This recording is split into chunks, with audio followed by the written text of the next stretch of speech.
My name is Margaret Ann Sullivan, and I'm 68 years old.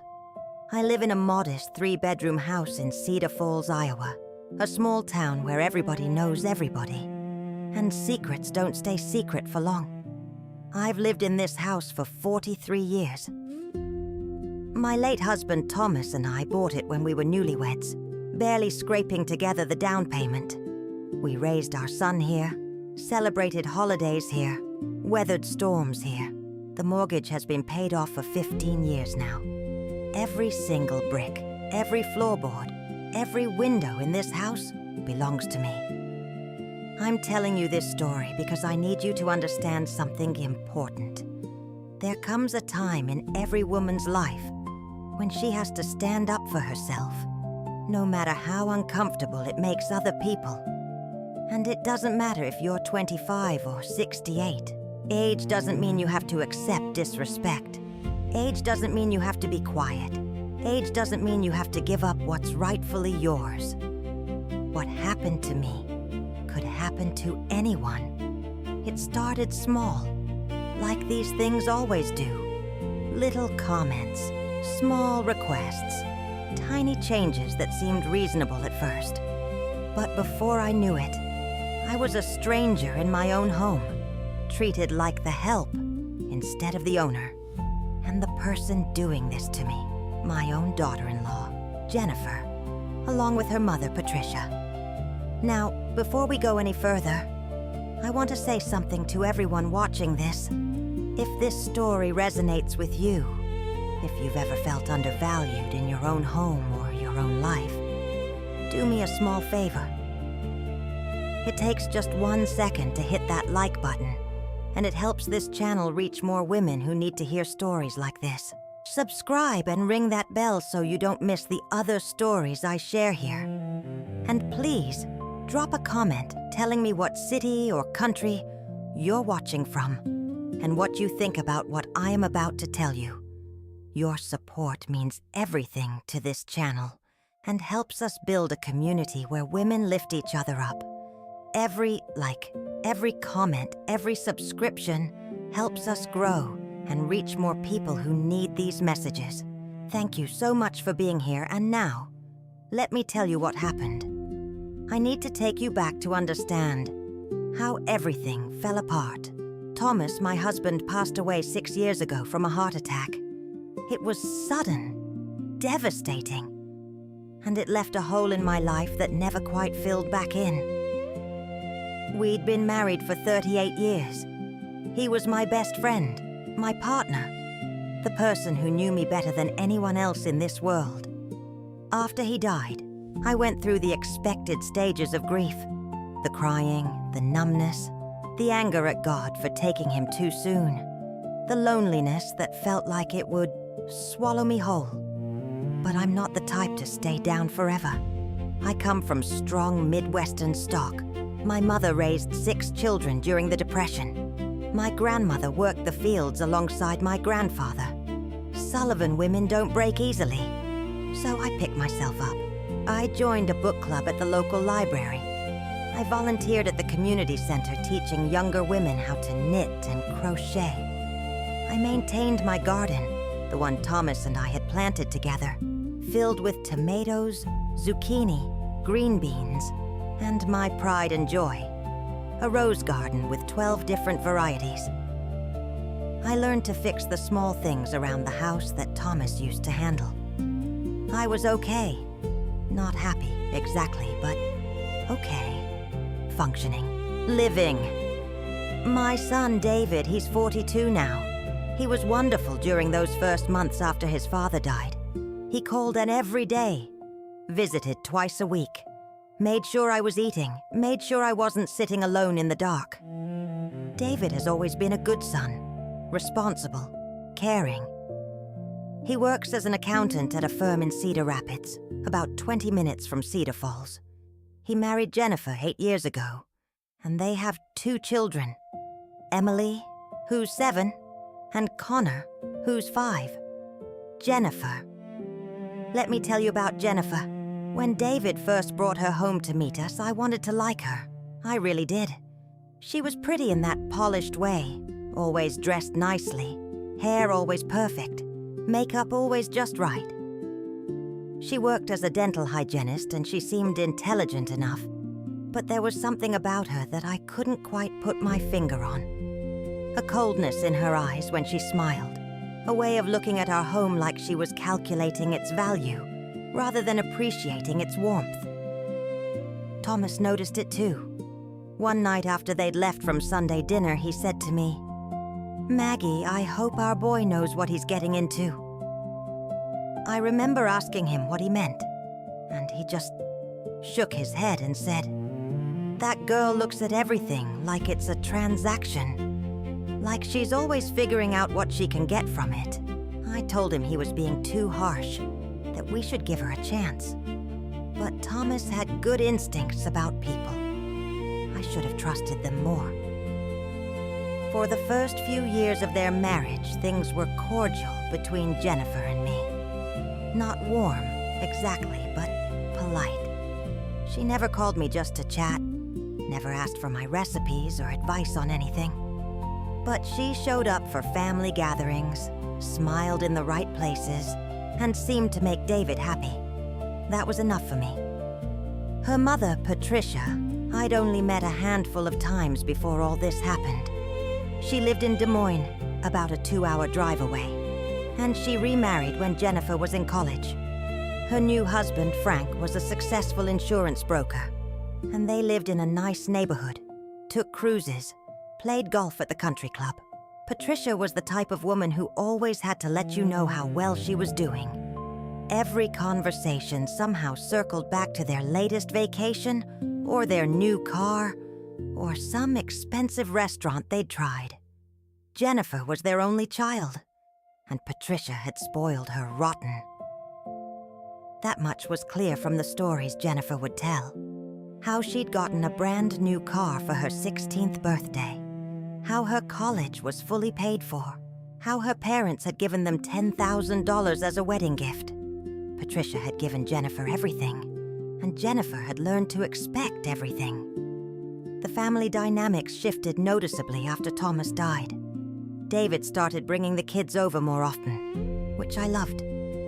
Emily and Connor would run through the house, and their laughter filled the empty spaces Thomas had left behind. They'd help me in the garden, getting their little hands dirty, pulling weeds and watering plants. Connor loved the tomatoes, would eat them right off the vine, juice running down his chin. Emily preferred picking flowers, making bouquets that she'd present to me with such ceremony, you'd think she was giving me the crown jewels. But Jennifer started coming less frequently. She'd send David and the kids without her, claiming she had errands to run or needed time to herself. At first, I didn't think much of it. I figured she wanted David to have quality time with his mother, without her hovering. But then David let slip one Sunday that Jennifer thought I was monopolizing his time, that he needed to set better boundaries. Boundaries with his own mother, after his father had just died. I didn't say anything to David about it. I didn't want to put him in the middle or create conflict in his marriage. So I just smiled and told him I understood, even though I didn't, even though it hurt. Then came the first real warning sign, though I didn't recognize it as such at the time. It was a Sunday afternoon in April, about 3 years after Thomas passed. The whole family had come over for dinner. I'd made pot roast, Thomas's favorite, with potatoes and carrots and homemade rolls. The kids were playing in the backyard, and David was helping me set the table when Jennifer walked through the house with this appraising look on her face. She ran her finger along the mantelpiece in the living room, looked at the family photos on the walls, examined the china cabinet that had belonged to my grandmother. Then she said in this casual voice that was anything but casual, "You know, Margaret, this house is really too big for just you. Have you thought about downsizing, moving into one of those nice senior communities?" I remember freezing mid-step, a stack of plates in my hands. "I haven't thought about it at all," I said. "This is my home." "Oh, I know," she said quickly. that fake smile plastered on her face. I just mean, wouldn't it be easier?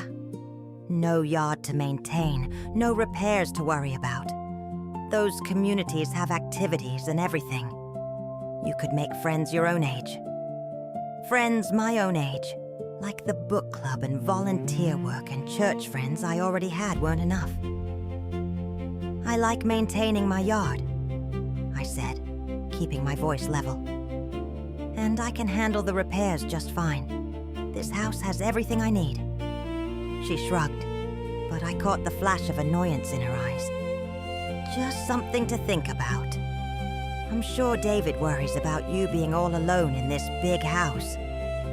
That was the first seed she planted. The idea that I was somehow incapable, that I needed to be worried about, that I was a burden. The second warning sign came about 6 months later. Jennifer had started joining David and the kids for Sunday dinners again. But something had changed. She'd walk around the house touching things, commenting on them. Oh, this credenza is gorgeous. Is it an antique? Or, I've always loved these dishes. Are they Lennox? Or, this dining room table is so beautiful. They don't make furniture like this anymore. At first, I thought she was just appreciating things. Maybe I'd misjudged her. Maybe she was trying to connect with me by showing interest in my home. But then one day, while I was washing dishes and she was drying, she said, "You know, when the time comes, I hope David inherits this house. It would be perfect for our family. The kids could each have their own room, and we could turn the third bedroom into a proper office for David. When the time comes." Like she was already planning my funeral. I turned off the water and looked at her directly. "Jennifer, I'm 65 years old and in perfect health. I plan to live in this house for many more years." "Oh, of course," she said, laughing nervously. "I didn't mean it like that. I just meant, you know, eventually, in the future, far future." But I knew exactly what she meant. She was already measuring my coffin, already planning how to divide up my things, already imagining herself living in my house. That's when I started to feel uneasy around her. That's when I started noticing other things. How she'd encourage David to take on more responsibilities for me, even when I didn't need help. "David, you should mow your mother's lawn. It's too much for her. David, you need to check your mother's furnace. She shouldn't be going down to that basement." Creating this narrative that I was fragile, helpless, declining. I wasn't declining. I was perfectly capable of taking care of myself and my home. But Jennifer was building a story, brick by brick, comment by comment. The third warning sign came the following spring, about 4 years after Thomas had passed. Patricia, Jennifer's mother, was getting divorced from Frank. Apparently, he'd been having an affair with a woman from his office, and Patricia was devastated. The divorce was messy. Frank had apparently hidden assets, and Patricia's lawyer wasn't very good. The settlement she got was far less than she'd expected. Suddenly, Patricia couldn't afford her lifestyle anymore. The big house in Des Moines had to be sold. The country club membership was gone. No more cruises or expensive dinners. She moved into a small condo and got a part-time job at a department store. Jennifer was beside herself with worry about her mother, which I understood. It's hard to see a parent struggling. I felt sympathy for Patricia's situation, I really did, even though I'd never particularly liked her. "Mom is so depressed," Jennifer told me one Sunday, her eyes actually tearing up. "She's not used to living like this. She's lost everything." "I'm sorry to hear that," I said genuinely. "Divorce is always difficult." "She's so lonely in that tiny condo," Jennifer continued. "And she's working retail at 63 years old. It's humiliating for her." I nodded sympathetically, but I had no idea where this was going. Then Jennifer said it. "I've been thinking. Maybe Mom could stay with us for a while, just until she gets back on her feet." I thought she meant stay with her and David, at their house, the 3-bedroom ranch they'd bought 5 years ago, in a subdivision on the other side of town. "That sounds like a good idea," I said. "I'm sure your mother would appreciate the support." Jennifer smiled, but it didn't reach her eyes. "The thing is, our house is so small. With the kids and David's home office, we really don't have room for her." I still didn't see where this was going. I was so naive. "Maybe she could stay with you?" Jennifer said it so casually, like she was asking me to water her plants while she was on vacation. I blinked at her. "Stay with me?" "Just temporarily," Jennifer said quickly. "You have that extra bedroom. It's not like you're using it, and you and Mom could keep each other company. You're both alone, after all." There it was again, that narrative of me being pathetically alone, in need of company, with all this wasted space that should be put to use. "I appreciate the thought," I said carefully, "but I value my privacy. I'm not looking for a roommate." Jennifer's face fell. "But Margaret, she's family, and you have all this room. It seems selfish to refuse when she's struggling so much." Selfish. She called me selfish for not wanting a stranger to move into my home. "Jennifer," I said firmly. "I said no. I'm sorry your mother is going through a difficult time, but my home is not the solution." She didn't speak to me for 3 weeks after that. Things stayed tense for several months. Jennifer was cold to me at family gatherings. She'd make little comments about how some people only think about themselves, or how family should stick together. David was caught in the middle, trying to keep the peace, which wasn't fair to him. I stood my ground, though. I'd learned something in my 65 years on this earth. The minute you let someone guilt you into something you don't want to do, they'll keep doing it. They'll keep pushing until you have nothing left. But then, about a year ago, everything changed in a way I never could have anticipated. David got a promotion, a big one. Senior partner at his firm, with a significant raise and a generous bonus. I was so proud of him. Thomas would have been proud too. With the extra money, David and Jennifer started talking about moving. They wanted a bigger house, something in a better school district. Jennifer had her eye on a new development on the north side of Cedar Rapids, where all the houses had 4 bedrooms, finished basements, and 2-car garages. The only problem was the down payment. Even with David's raise and their savings, they were about $30,000 short of what they needed for the house Jennifer wanted. Jennifer came to me on a Tuesday afternoon in October. She called first, asking if she could stop by to talk about something important. I made coffee and set out some cookies I'd baked the day before. She sat at my kitchen table, the same table where I'd served thousands of meals, where Emily and Connor had colored pictures, where Thomas and I had done our taxes and planned our vacations and talked about our dreams. "Margaret," she said, stirring cream into her coffee, "I want to talk to you about an opportunity that could benefit all of us." I waited. "David and I have found the perfect house. It's everything we've ever wanted. 4 bedrooms, beautiful kitchen, great schools, but we need help with the down payment." I already knew where this was going, but I let her continue. "We were hoping you might consider giving us a loan, or even a gift since it's for your grandchildren's benefit. They'd have their own rooms, a yard to play in, a great neighborhood with other kids." "How much are you asking for?" I asked.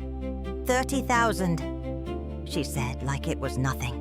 Like that wasn't more money than Thomas and I had ever had in our savings account at one time. I sipped my coffee, taking my time. That's a lot of money, Jennifer. I know, but think of it as an investment in your grandchildren's future. And really, when you think about it, this house will be David's eventually anyway. You'd just be giving him a portion of his inheritance early. There it was again. My inheritance. My eventual death. The house that was apparently already hers in her mind. I need to think about it, I said. Her smile tightened. Of course. But we need to know soon. The house won't stay on the market long. After she left, I sat in my kitchen for a long time thinking. Part of me wanted to help David and the kids, but a larger part of me was troubled by Jennifer's attitude, by the assumption that my money and my house were somehow already hers to claim. I talked to my financial advisor, a woman named Carol who'd been helping me manage Thomas's life insurance and my retirement funds. I explained the situation. Carol was blunt. Margaret, do you want to give them this money? I want to help my son, I said. That's not what I asked. Do you want to give them $30,000? I was quiet for a long moment. Then I said, No, I don't. Then don't, Carol said simply. It's your money. You earned it. You have every right to keep it or spend it however you want. But Jennifer will be furious. Let her be furious, Carol said. You're not responsible for their financial planning. They're both adults with good jobs. If they can't afford the house they want, they need to find one they can afford. I knew she was right, but knowing it and doing it were two different things. When I told Jennifer no, she reacted exactly as I'd expected. Tears, accusations. How could I be so heartless? Didn't I care about my grandchildren? Why was I hoarding money I couldn't take with me to the grave? That last comment hit me hard, like I was already dead, like my only purpose was to fund their lifestyle. David tried to mediate, apologizing for Jennifer's reaction, while also gently suggesting that I reconsider. It would really help us out, Mom. And like Jennifer said, the house will be mine someday anyway. David, I said quietly, I love you more than anything in this world. But that is my money, earned through decades of your father's hard work and careful saving. I'm not comfortable giving away such a large sum. He looked disappointed but nodded. I understand, Mom. I'm sorry for asking. But Jennifer didn't understand. Jennifer was livid. They found another house, smaller than the one Jennifer wanted, in a different neighborhood, but nice enough. They got a slightly larger mortgage to cover the down payment difference. They moved in last December, and that's when everything truly started to fall apart. The new house had 3 bedrooms, just like their old one, which meant no guest room for Patricia, who was still struggling in her small condo in Des Moines. In January, Patricia's hours at the department store got cut. She could barely afford her rent. Jennifer was distraught, calling me to complain about the situation, though she wouldn't speak to me directly about anything else. If we had that bigger house, Mom could live with us, she said pointedly during one of these calls. But since we couldn't afford it, now she has nowhere to go.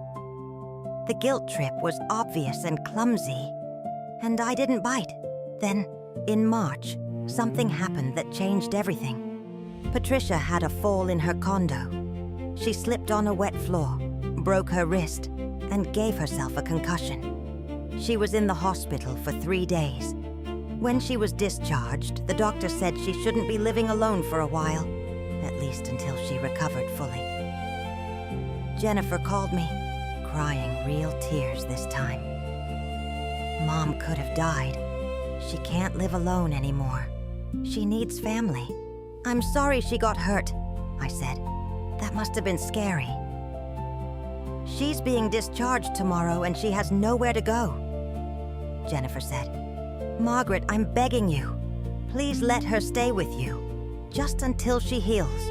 Maybe a month or two. I hesitated. I didn't want Patricia in my home, but she was legitimately hurt and I'm not completely heartless. 2 months maximum, I said finally. And only because she's injured. Jennifer's relief was palpable. Thank you, Margaret. Thank you so much. This means everything. Patricia moved into my guest bedroom the next week. Jennifer brought her over with 3 suitcases, which seemed like a lot for a 2-month stay, but I didn't comment on it. I'll be by to check on her regularly, Jennifer promised. You won't have to do much. She's very independent. That was the first lie. Patricia was not independent. Her broken wrist meant she needed help with everything. Cooking, cleaning, even getting dressed sometimes. I found myself becoming her caretaker, which I hadn't signed up for. But more than that, Patricia was demanding. She didn't like the way I cooked. The house was too cold. The bed was too soft. The television channels I had weren't the ones she wanted. On and on, complaint after complaint. I reminded myself it was temporary. 2 months. I could handle anything for 2 months. Jennifer came by 3 or 4 times a week, ostensibly to check on Patricia. But I noticed she was also examining my house again, touching things, commenting on furniture and decorations. You know, when Mom's feeling better, this would actually be a great arrangement, Jennifer said one day. She's lonely in that condo and you're lonely here. You could be companions for each other. The arrangement is temporary, I said firmly. Of course, Jennifer said. But her smile suggested otherwise. 2 months came and went. Patricia's wrist healed. The doctor cleared her to live independently. But when I mentioned that it was time for her to make other arrangements, Patricia burst into tears. You're kicking me out when I have nowhere else to go. You have your condo, I said. I can't afford it anymore, she sobbed. I lost my job at the store. They said I was taking too much time off for my injury. I looked at Jennifer, who'd conveniently shown up that day. Did you know about this? I was going to tell you, Jennifer said. Mom literally has nowhere else to go, Margaret. What do you want us to do? Put her on the street? I felt trapped, completely and utterly trapped. She can stay a little longer, I said reluctantly, but she needs to find another solution. This isn't permanent. Of course not, Jennifer agreed quickly. Just until she gets back on her feet. But Patricia didn't get back on her feet. She didn't look for work. She didn't look for a cheaper apartment. She just settled in. She rearranged the guest bedroom to her liking. She took over the bathroom, filling it with her products. She started planning the meals, telling me what to cook and when. She monopolized the television, watching her shows at top volume. And slowly, gradually, I started to feel like a guest in my own home. When I complained to Jennifer, she was dismissive. Mom's going through a hard time. Can't you be a little more patient, a little more understanding? When I complained to David, he looked exhausted. I know it's not ideal, Mom, but what else can we do? Jennifer's worried sick about Patricia. Can you just try to make it work a little longer? So I tried. I swallowed my frustration and tried to be patient. Tried to be understanding, tried to make it work. And that's when Jennifer made her boldest move yet. It was a Saturday morning in June. I was in the garden weeding around my roses when Jennifer's car pulled up. But she wasn't alone. David was with her, and both kids, and they were carrying boxes. What's going on? I asked, pulling off my gardening gloves. Surprise, Jennifer said with forced cheerfulness. We're going to help you reorganize the house, make better use of the space. Before I could protest, they were inside. David was moving furniture in the living room. Jennifer was boxing up items from the shelves. Emily and Connor were running around excited, like this was some kind of game. Wait, I said, following Jennifer. What are you doing? Making room, she said simply. The house was so cluttered. You don't need all this stuff, Margaret. Half of it is just collecting dust. She was packing away my things, photos of Thomas and me, decorative items we'd collected over the years, books I'd been meaning to reread. Those are my things, I said, trying to keep my voice calm. And we're just putting them in storage, Jennifer said. In the basement. You can access them anytime. But the house will look so much better without all this clutter. She was redecorating my house, without asking, without permission. I looked at David for help, but he was avoiding my eyes, moving the couch to where Jennifer had instructed. By the end of the day, my living room looked completely different. Bare walls where photos had hung, empty shelves where my decorative plates had been displayed, furniture rearranged in a way I didn't like. Doesn't it look better? Jennifer asked, standing back to admire her work. It looked like someone else's house. It didn't look like my home anymore. I want my things back, I said quietly. They're in the basement, Jennifer said dismissively. You can get them anytime, but trust me, this looks so much more modern, so much cleaner.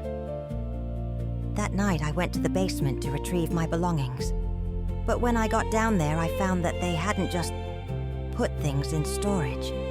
They'd reorganized the entire basement, moving boxes around, rearranging Thomas's tools, creating a whole new system that made no sense to me.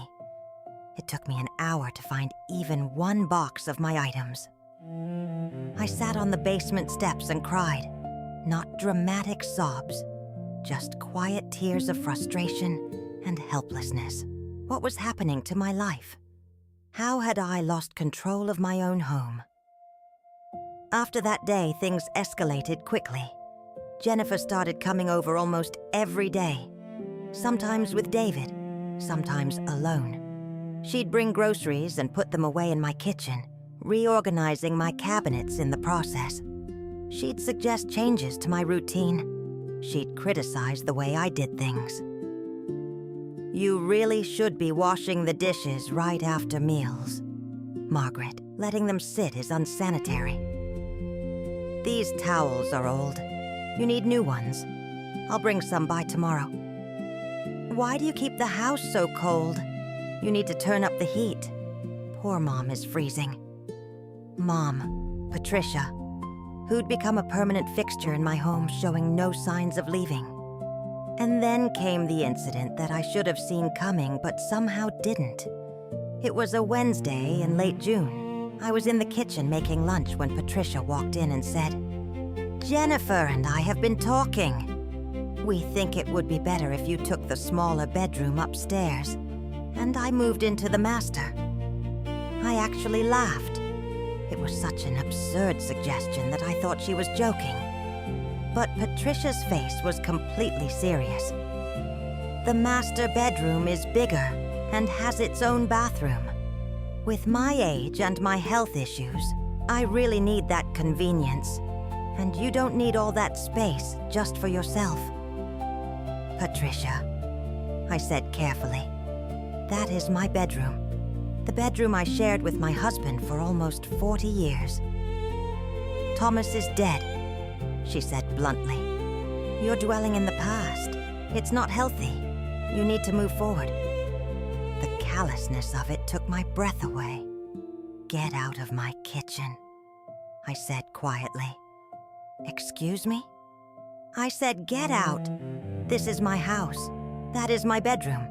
And if you don't like it, you can leave. Patricia's eyes narrowed. We'll see what Jennifer has to say about that. 20 minutes later, Jennifer was at my door, her face flushed with anger. How dare you speak to my mother that way? She's a guest in your home. She's been a guest for 4 months, I said. 4 months passed when she was supposed to leave, and now she wants to take my bedroom. She needs the space. Margaret, she has health issues.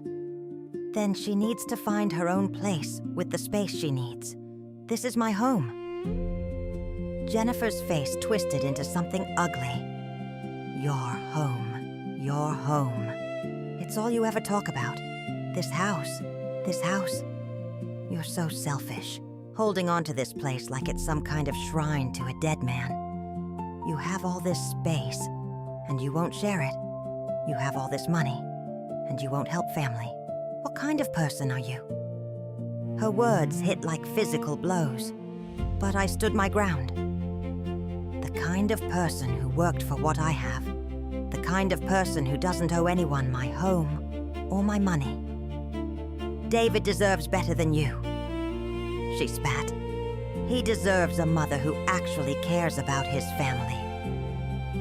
Get out of my house, I said, my voice shaking but firm. Now. She left, slamming the door so hard the windows rattled. I thought that would be the end of it. I really did. I thought maybe this confrontation would finally make them realize they'd gone too far, that they'd leave me alone. I was so wrong. If you're listening to this and you feel what I'm feeling, if this story is making your blood boil, like mine was boiling, please take a second to hit that like button. It really helps more than you know. And drop a comment. Tell me, what would you have done in my situation? Your support means everything to this channel. The next week, David came over alone. No Jennifer, no Patricia, no kids. Just my son, looking tired and defeated. We sat in the living room, the one that still didn't look like mine anymore. Mom, he said quietly, we need to talk about your living situation. My living situation is fine, I said. It's not fine. You're struggling to maintain this house. The yard is too much for you. The repairs are piling up. Jennifer's right. You need to downsize. I'm not struggling with anything, David. I keep this house perfectly well. You're almost 70 years old. I'm 68, and age doesn't equal incompetence. He sighed. I'm not saying you're incompetent. I'm saying you don't need to make things so hard on yourself. There are wonderful senior living communities. You'd have people your own age, activities, no maintenance to worry about. I don't want to live in a senior community. I want to live in my home. Your home could be David and Jennifer's home, he said. They have a growing family. You have all this space. It makes sense. I stared at my son, the boy I'd raised, the man I'd been so proud of. Did Jennifer tell you to say that? He had the grace to look ashamed. She might have suggested it. Let me be very clear, David. This house is mine. It was mine and your father's, and now it's mine alone. When I die, yes, it will be yours. But I am not dead, and I am not incompetent, and I am not giving up my home. No one's asking you to give it up. We're suggesting you sell it and move somewhere more appropriate.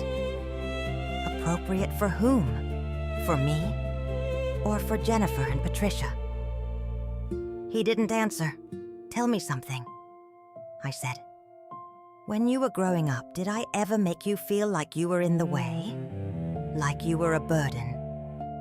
Of course not. Then why are you making me feel that way now? Why are you treating me like I'm a problem to be solved, instead of a person to be respected? David stood up. I'm trying to help you, Mom. We all are, but you're too stubborn to see it. After he left, I sat in that rearranged living room and realized something. They weren't going to stop. They were going to keep pushing and pushing until they got what they wanted. And what they wanted was my house. That's when I decided to fight back. But I needed to be smart about it. I needed to understand exactly what I was dealing with. So I started paying closer attention. I started noticing things. I noticed that Jennifer had a key to my house now. I didn't remember giving her one, but she had one. And she used it freely, coming and going, without knocking, without asking. I noticed that Patricia was going through my mail. I caught her one day with a bank statement in her hand, quickly putting it back when she saw me watching. I noticed that items were disappearing from my house. Small things at first. A silver picture frame, a decorative bowl, my grandmother's brooch. When I asked Patricia if she'd seen them, she claimed to know nothing about it. I noticed that Jennifer was taking photos of my house, room by room, corner by corner, like she was documenting everything. And then I overheard a conversation that changed everything. It was a Tuesday afternoon. I'd gone upstairs to get something from my bedroom when I heard voices in the guest room. Jennifer and Patricia talking. I should have announced myself. I should have walked away. But something made me stop and listen.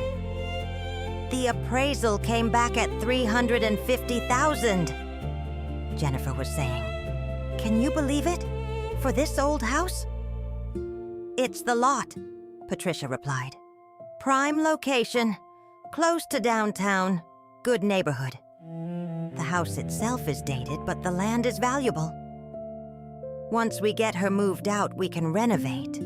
Open concept kitchen, updated bathrooms, maybe add a deck out back. We could sell it for $450,000. Easy. Or keep it, Patricia said. It's paid off. The property taxes are low. It would be a great rental property. True, we could rent it out and use the income for the kids' college funds. My heart was pounding so hard, I could hear it in my ears. They were planning. Actually planning how to get me out of my house and what to do with it afterward. The trick is getting her into a facility willingly, Jennifer continued. David doesn't want to force her, but I think if we keep pushing, she'll eventually give in. She's already overwhelmed with Patricia here. A few more stresses and she'll crack. What kind of stresses? Patricia asked. I've been thinking about that. What if we moved in more of my stuff, took over more of the space, made it clear that this is becoming our house, not hers? Eventually, she'll feel so uncomfortable that leaving will seem like her idea. They were plotting, actively plotting to drive me out of my own home. What about David? Patricia asked. He seems to feel guilty. David will do what I tell him to do, Jennifer said confidently. He always does. He just needs the right incentive. I've already told him that if his mother won't help us, then maybe we need to reconsider our marriage. That got his attention. She was threatening divorce, using it as a weapon to manipulate my son. I'd heard enough. I went back downstairs as quietly as I could, my mind racing. They thought I was weak. They thought I was old and confused and easy to manipulate. They thought they could just take what they wanted and I wouldn't fight back. They were wrong. But I couldn't just confront them. That would lead nowhere. Jennifer would deny everything. Patricia would play the victim. And David would be caught in the middle, probably siding with his wife. I needed proof. I needed evidence. And I needed a plan. That night, I couldn't sleep. I lay in my bedroom, Thomas's side of the bed still empty after all these years, and I thought about what to do. By morning, I had the beginnings of an idea. The first thing I did was contact a lawyer. His name was Robert Chen, and he'd handled Thomas's will years ago. He was in his 50s now, sharp and thorough. I made an appointment to see him in his office in Cedar Rapids. Mrs. Sullivan, he said warmly when I arrived. It's good to see you. What can I help you with today? I told him everything. The whole sordid story, from Jennifer's first comments about downsizing to the conversation I'd overheard. He listened without interrupting, taking notes occasionally. When I finished, he sat back in his chair and said, "I'm sorry you're dealing with this. Unfortunately, it's more common than you'd think. Adult children and their spouses pressuring elderly parents to give up their homes and assets." "I'm not elderly," I said automatically. He smiled. "No, you're not. But in their minds, they've already written you off as such. Now let's talk about protecting yourself." We spent 2 hours going over my options. Robert explained that since the house was in my name only, no one could force me to sell it or move out. But he recommended some additional steps to protect myself. "First, I want you to make sure your will is updated and crystal clear. Specify exactly what you want to happen to the house after your death. Second, I recommend setting up a trust. That way, even if something happens to you, Jennifer can't swoop in and take control." "What about Patricia?" I asked. "Can I legally evict her? She's been living in my house for months now. Has she paid any rent? No. Has she contributed to utilities or groceries? No. Then legally, she's a guest, not a tenant. You can ask her to leave at any time. If she refuses, we can pursue formal eviction. But I'd recommend trying the direct approach first. And if she still refuses, then we'll handle it legally. I'll draft a formal eviction notice." I left Robert's office feeling more empowered than I had in months. I had options, I had rights, and I had a lawyer who would back me up. But I still needed to be strategic. Kicking Patricia out would cause a massive family explosion. I needed to do this in a way that protected me and exposed Jennifer's true motives. Over the next few weeks, I gathered evidence. I set up a small recording device in my living room. Nothing fancy, just a basic voice recorder that I hid behind some books on the shelf. I wasn't sure if it was legal, but I didn't care. I needed to protect myself. The recorder captured several interesting conversations between Jennifer and Patricia. More talk about the house's value. Discussions about which senior facilities they should look into for me. Patricia complaining about my cooking and cleaning. I also started documenting everything in a notebook. Every time Jennifer came over uninvited. Every time Patricia made a demand. Every item that went missing from my house. Dates, times, details. I checked my bank statements carefully and discovered something alarming. Small amounts of money had been withdrawn from my account. $50 here, $75 there. Never enough to immediately notice, but it added up to nearly $600 over the past 2 months. I hadn't made those withdrawals, which meant someone else had access to my account. I went to the bank and met with the branch manager, a young woman named Ashley. "I need to see the surveillance footage from these dates," I said, showing her the list of unauthorized withdrawals. "Mrs. Sullivan, I'm not sure we can..." "Someone is stealing from me," I said firmly. "And I need to know who." She made some calls, pulled up some records, and then showed me the footage on her computer. Every single withdrawal had been made by Patricia, using my debit card, which must have been taken from my wallet. "Do you want to file a police report?" Ashley asked. "Not yet," I said. "But I need this account frozen, and I need a new card, new PIN, everything." "Of course! I'll take care of it right away." So Patricia was a thief on top of everything else. That was useful information. I also made an appointment with my doctor, Dr. Sarah Martinez, who'd been my physician for 15 years. "I need you to document that I'm of sound mind," I told her. "Mentally competent, able to make my own decisions." Dr. Martinez looked concerned. Is someone suggesting otherwise? My daughter-in-law is trying to get me into a nursing home. She's claiming I can't take care of myself. Dr. Martinez frowned. That's absurd. You're in excellent health for your age. Sharp as a tack. I'll document it in your records. And I'll write you a letter stating my professional opinion that you're fully capable of independent living. Thank you, I said, relieved. All the pieces were coming together, but I still needed the right moment, the right trigger, to put my plan into action. That moment came in August. Jennifer announced that she and David were taking a trip to Florida.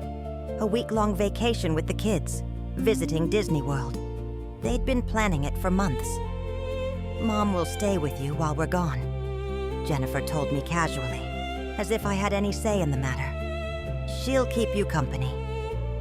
Actually, I said carefully, I was thinking of visiting my sister in Minneapolis while you're away. This was a lie. My sister had passed away 3 years ago, but Jennifer didn't know that. We'd never been close enough for her to pay attention to details about my family. You can't leave Mom alone in the house, Jennifer said. Then perhaps Patricia should find somewhere else to stay for the week. Jennifer's face hardened.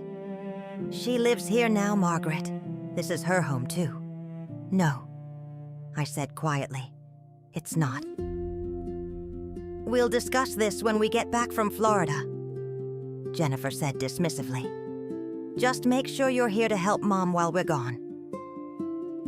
They left for Florida on a Saturday morning. David hugged me goodbye, looking vaguely guilty. The kids were excited about seeing Mickey Mouse. Jennifer didn't even look at me as they drove away. I waved from the porch, smiling. As soon as their car turned the corner, I went back inside and looked at Patricia, who was sitting in my living room watching television. Patricia, I said calmly, you need to leave my house. She looked at me like I'd lost my mind. Excuse me. You've been living here for 5 months. I've been patient.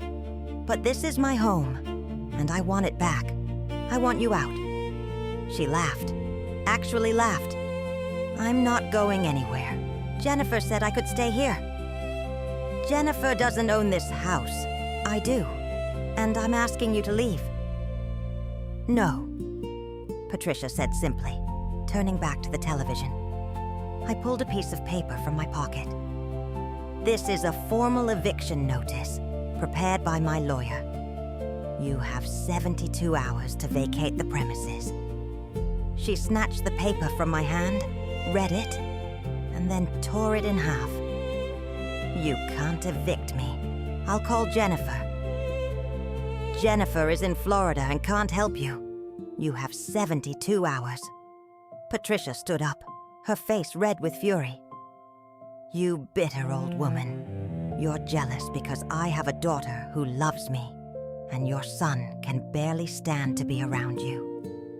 The words were meant to hurt, but they bounced off me.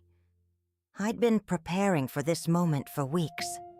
72 hours, I repeated. After that, the sheriff will remove you. She tried to call Jennifer, but of course Jennifer was on a plane. She left a frantic voicemail. Over the next 3 days, Patricia tried everything. She cried, she yelled, she threatened. She told me I was heartless, cruel, that I'd regret this. But I stood firm. On the 3rd day, she finally packed her bags. Her daughter, not Jennifer, but a cousin who lived in Iowa City, came to pick her up. You'll pay for this, Patricia hissed as she left. Jennifer will make sure of it. Goodbye, Patricia, I said calmly, closing the door behind her. Then I got to work. I spent the next 4 days reclaiming my house. I went to the basement and brought up all my belongings that Jennifer had stored. I put my photos back on the walls, my decorative plates back on the shelves. I rearranged the furniture to the way I liked it. I changed the locks on all the doors. Jennifer's key wouldn't work anymore. I went through the guest bedroom and packed up everything Patricia had left behind. All of it went into boxes that I put in the garage. I cleaned the house from top to bottom, erasing every trace of Patricia's presence. And then I did something that would change everything. I called a real estate agent. Her name was Susan Park, and she was known as the best in Cedar Falls. She came to the house on Wednesday afternoon to do a walkthrough. "Beautiful property," she said, examining the rooms. "Great bones, well maintained. The rose garden alone adds significant value. I think we could list this for $375,000, maybe get $360 in the current market." "How quickly could it sell?" I asked. "A house like this? In this neighborhood? 2 weeks, maybe 3. "Perfect," I said. "Let's do it." Susan looked surprised. "You're sure? This is a big decision." "I've never been more sure of anything in my life." We listed the house that Friday. By Sunday, we had 3 offers. All of them were above asking price. I accepted the highest one, $380,000, cash offer, 30-day closing. The buyers were a young couple with a baby, both of them teachers at the local elementary school. They loved the house. They loved the garden. They promised to take care of it. I felt good about selling to them. While all this was happening, Jennifer and David were in Florida, completely unaware. Patricia had been calling and texting Jennifer frantically, but Jennifer was busy with the kids and Disney, and apparently not checking her messages carefully. I, meanwhile, was busy with my own plans. I found a beautiful 2-bedroom condo in a quiet complex on the east side of Cedar Falls. It had a small patio where I could have some potted plants. It was all on one level, easy to maintain. The kitchen was updated and gorgeous. There was a community center with a book club and social activities. It was perfect for me. Exactly what I wanted and needed at this stage of my life. I put in an offer, and it was accepted immediately. I hired movers to pack up my belongings. I arranged for the things I couldn't take with me. Furniture that wouldn't fit, items I no longer needed, to go to a local charity. I worked with Susan and Robert Chen to make sure all the paperwork was in order. The house sale, the condo purchase, my updated will, which now specified that David would inherit only financial assets, not property, since the property would be sold. Everything was falling into place.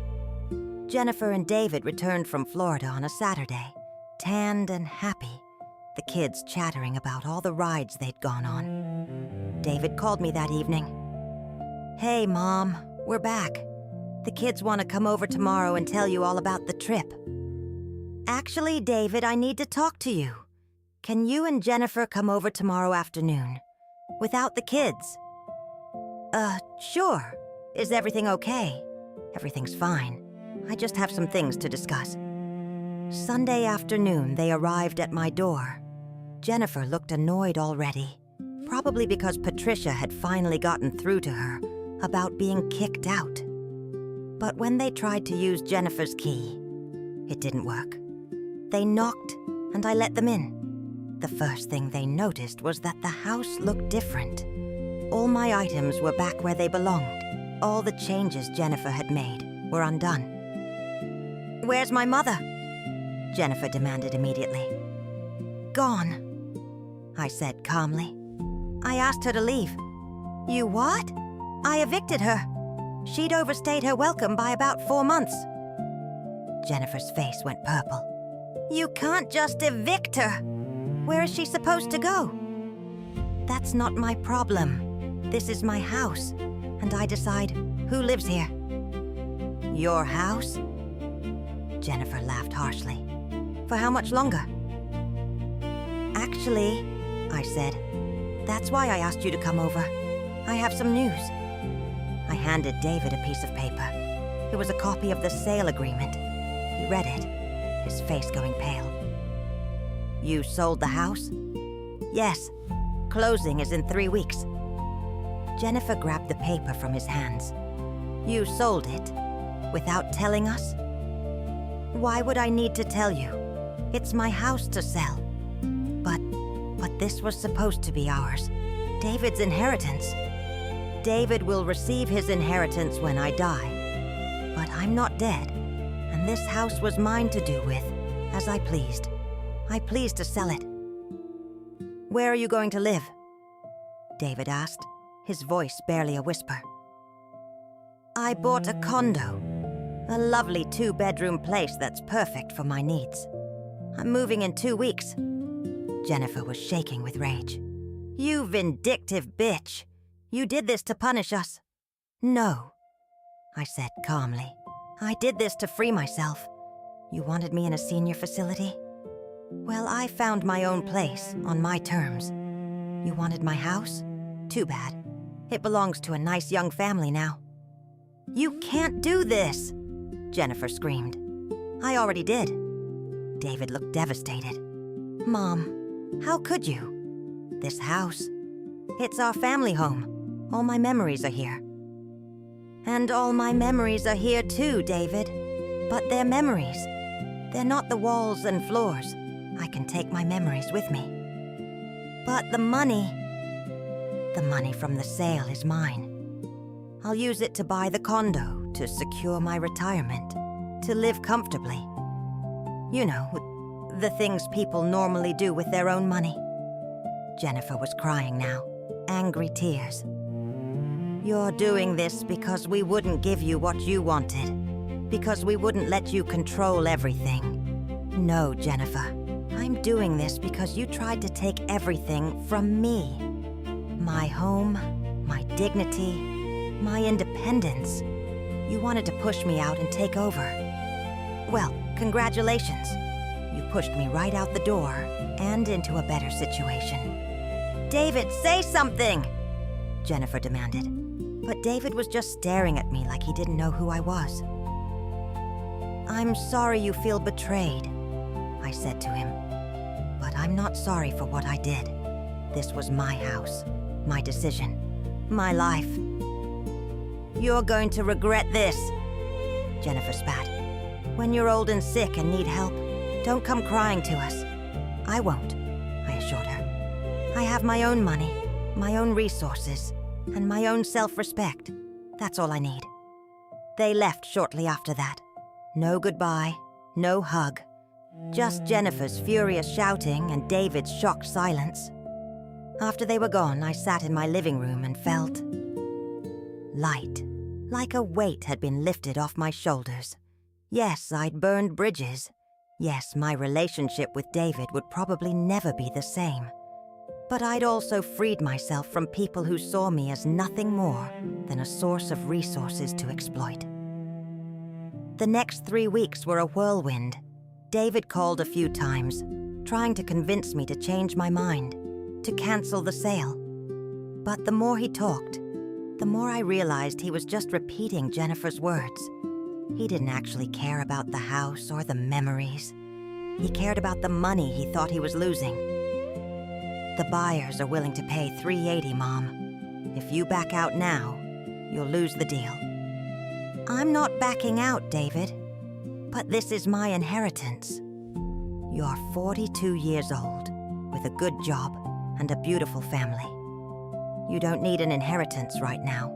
And when I do die, you'll inherit what's left of the money from this sale, along with my other assets.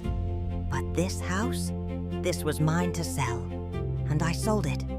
He stopped calling after that. Jennifer, meanwhile, spread the story around town. Poor Margaret having some kind of mental breakdown, making rash decisions, selling her house impulsively.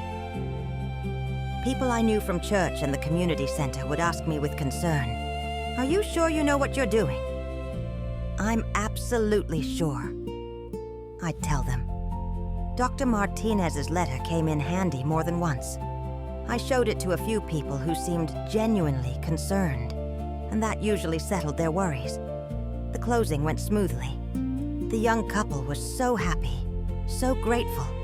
They promised to take care of the rose garden, to love the house the way Thomas and I had loved it. I cried when I handed over the keys, not because I regretted the decision, but because I was saying goodbye to a chapter of my life. The house had been good to me. It had sheltered me, kept me safe, held my family.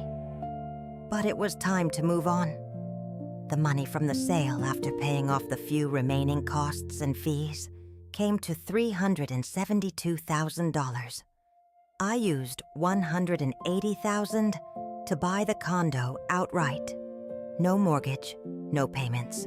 The rest went into savings and investments, managed carefully by Carol, my financial advisor. Moving into the condo was like starting a new life. Everything was fresh and clean and mine. I decorated it exactly how I wanted. I set up a small container garden on the patio with tomatoes and herbs. I joined the book club in the community center and made new friends. For the first time in years, I felt free. Jennifer and David didn't speak to me for months. I didn't see Emily and Connor at all, which hurt more than I wanted to admit.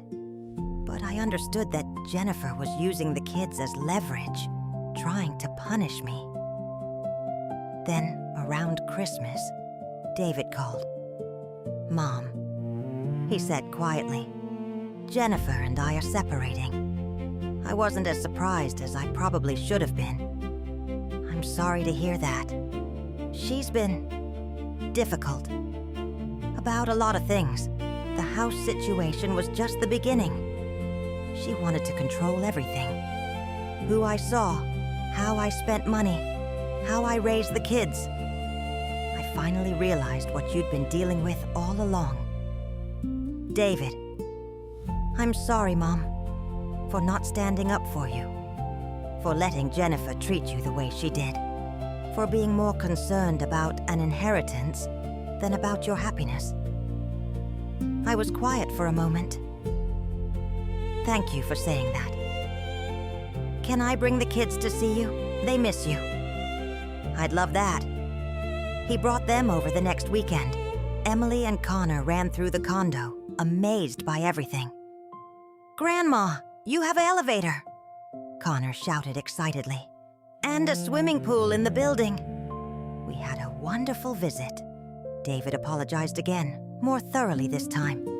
He explained that he and Jennifer were in counseling, trying to work things out for the kids' sake, but it wasn't looking good. "She's furious that the house money is gone," he admitted. She'd been counting on it for so many things. "That money was never hers to count on," I said gently. "I know that now." Our relationship slowly started to heal.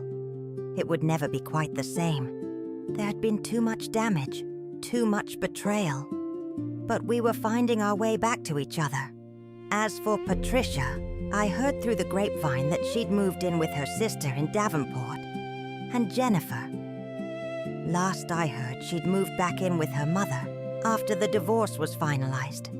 Some sort of poetic justice there. It's been a year now since I sold the house and moved into the condo. I'm 69 years old, and I've never been happier. I wake up every morning in my own space, decorated with my own things, run according to my own schedule. I have coffee on my patio and tend to my container garden. I go to my book club twice a month and have made genuine friends. I volunteer at the library and at a local food bank. I see David and the kids regularly. Emily and Connor love coming to visit, swimming in the building's pool, playing in the community center. David is doing better too, co-parenting with Jennifer but maintaining healthy boundaries. The money from the house sale has given me security and freedom. I can afford the things I need and some of the things I want. I took a trip to Colorado last spring to visit some old friends. I'm planning a cruise next year. People sometimes ask me if I regret selling the house. The answer is no, not for a second. That house was my past. It was beautiful and important and full of memories. But it was also being used as a weapon against me, as leverage to control me. This condo is my present and my future.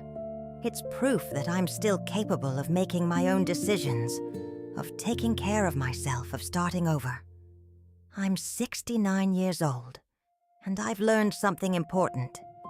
You're never too old to stand up for yourself. You're never too old to say no. You're never too old to take control of your own life. If you're listening to this, and you're dealing with family members who are trying to take advantage of you, trying to push you out of your own home or control your assets, please hear me. You have rights. You have options. You don't have to accept mistreatment just because it's coming from family. Get a lawyer. Document everything. Protect yourself. And don't be afraid to make hard decisions, even if they upset people. Your life is yours. Your home is yours. Your money is yours. And nobody, not your children, not your in-laws, not anyone, has the right to take those things from you. I sold my house and bought my freedom, and I'd do it again in a heartbeat. If this story resonated with you, please take a moment to do something for me. Hit that like button if you haven't already. It really does help the channel grow and reach more women who need to hear these stories. Subscribe so you don't miss future stories of women finding their strength. And please, leave a comment. Tell me what country or city you're watching from. Tell me if you've ever dealt with something similar. Tell me what you think about what I did. Your comments, your likes, your subscriptions, they all help build this community of strong women supporting each other. They help these stories reach people who need them. So thank you, from the bottom of my heart, for being here and for being part of this. Remember, it's never too late to reclaim your life. It's never too late to stand up for yourself. It's never too late to say, "This is my house. These are my rules, and I'm not backing down." My name is Margaret Ann Sullivan. I'm 69 years old. I live in a beautiful condo in Cedar Falls, Iowa, and I've never been more free. Thank you for listening to my story.